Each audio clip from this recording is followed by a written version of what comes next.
Bismillahirrahmanirrahim. Assalamualaikum warahmatullahi wabarakatuh.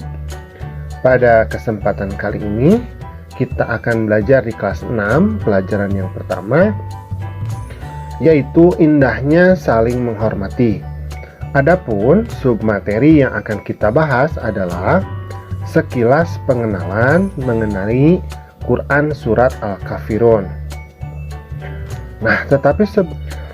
Nah, ini adalah materi yang akan kita bahas ya, yaitu tentang sekilas pengenalan Quran Surat Al-Kafirun.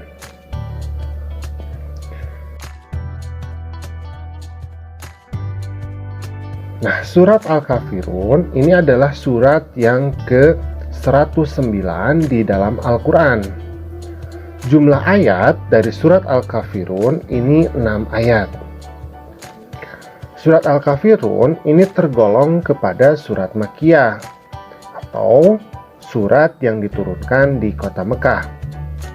Kemudian surat Al-Kafirun ini diturunkan setelah surat Al-Ma'un.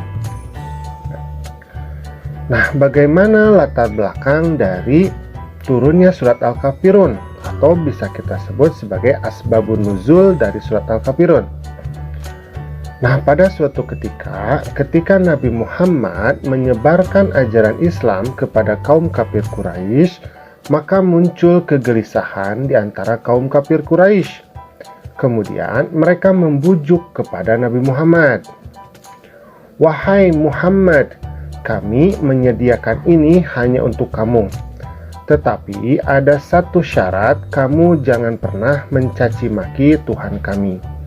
Nah, jadi orang-orang Quraisy itu menawarkan kepada Nabi Muhammad harta, wanita, tahta, agar Nabi Muhammad itu mau untuk tidak menyebarkan lagi ajaran Islam. Kemudian mereka berkata, "Wahai Muhammad, marilah ikut bersama kami. Kita akan bersekutu dalam segala urusan. Sekarang kamu menyembah Tuhan yang kami sembah.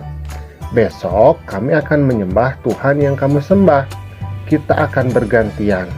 Nah, jadi orang-orang kafir Quraisy ini mengajak Nabi Muhammad untuk menyekutukan Allah, mencampur adukan agama.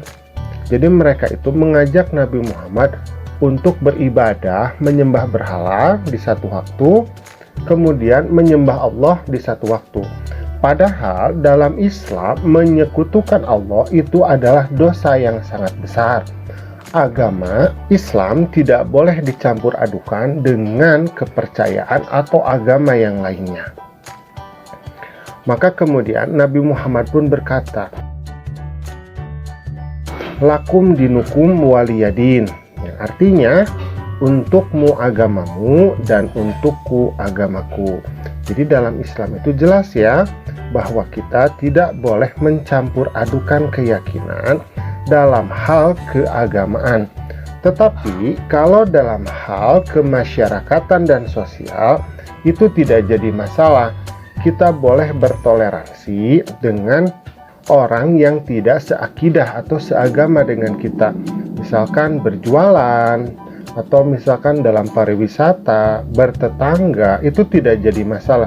Tetapi kalau dalam hal keagamaan, itu tidak boleh.